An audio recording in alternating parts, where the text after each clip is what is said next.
an executive order discharges your Secretary of the Treasury, Scott Bessent, and your Secretary of Commerce, Howard Lutnick, to begin a process that will hopefully result in the creation of an American sovereign wealth fund. It's a very exciting event. We're going to have a sovereign wealth fund, which we've never had. We have a lot of things that create wealth, and you're seeing that over the last 2 weeks. I think we've created more wealth. Other people have created de-wealth. The people, my predecessors, we're creating a lot of wealth. Scott, maybe you'd like to say something about it, and I'd ask also Howard to say something about it. Yes, sir. This is very exciting. We're going to stand this thing up within the next 12 months. We're going to monetize the asset side of the U.S. balance sheet for the American people. We're going to put the assets to work. And I think it's going to be very exciting. We're going to study best practices that's done around the world. It'll be a combination of liquid assets, assets that we have in this country as we work to bring them out for the American people. The extraordinary size and scale of the U.S. government and the business it does with companies should create value for American citizens. If we are going to buy 2 billion COVID vaccines, maybe we should have some warrants and some equity in these companies and have that grow for the help of the American people. So I bring all these things together. I think Scott and I will create an amazing sovereign wealth fund for you, sir. So other countries have sovereign wealth funds, and they're much smaller countries, and they're not the United States. We have tremendous potential in this country, tremendous. You're seeing that, what's happened just in a short period of time. And as an example, TikTok, we're going to be doing something perhaps with TikTok, and perhaps not. If we make the right deal, we'll do it, otherwise we won't.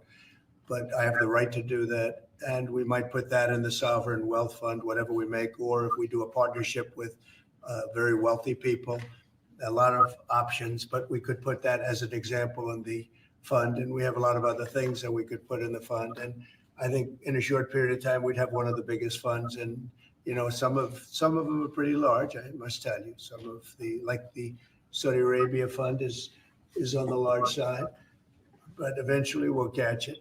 But we're going to create a lot of wealth for the fund.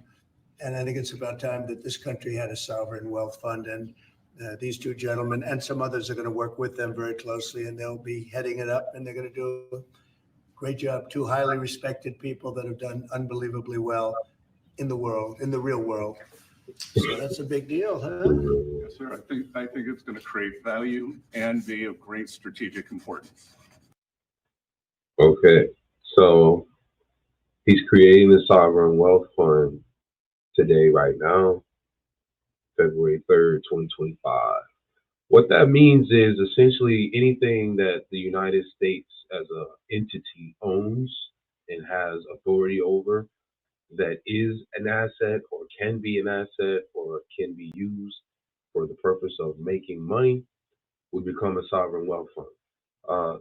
Sovereign wealth funds are typically used in countries like Saudi Arabia, Qatar, the family they have in Brunei, or I think it's called Dar al-Islam or Brunei, some kind of small in that Indonesian area family who has a lot of money there.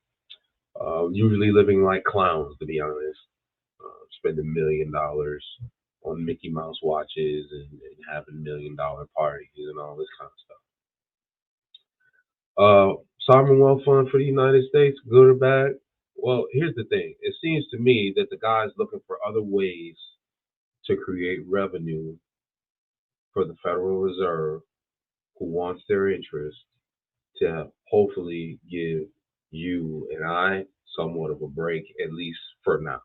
Obviously, we're always in the sights of the Leviathan known as the Federal Reserve or the U.S. government, whatever that means, as far as having their sights set on our money and guns and how they can get a hold of it. Seems to me, though, he's looking for ways to say, hey, look, you know, again, you can shear a sheep many times, but you can skin it only once. He's looking to get these bankers to understand that, and creating ways, creative ways, I'll say, to get the job done, get them their money without continuing to gouge you and I left and right the way that they have. In theory, this sounds like a great idea. What it's going to actually play out is, he said, potential partnerships with TikTok, potential partnerships with extremely wealthy people. And if anyone saw the inauguration, you'll have an idea of who those people are, who he may be doing deals with, who are extremely wealthy as Americans for that sovereign fund. What it's going to look like, what's going to be in it, there's a whole lot of questions that could be asked about it.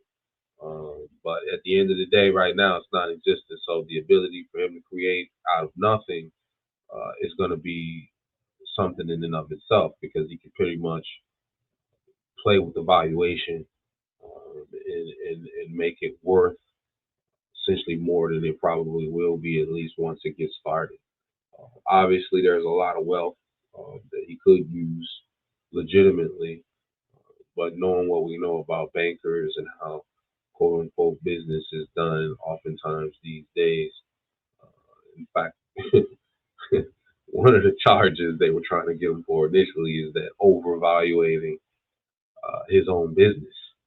Um, so I'm sure there'll be some of that going on. But whatever, right? It's something creative, something that he's doing that can hopefully continue to give us breaks. And I think it's good. Let's see.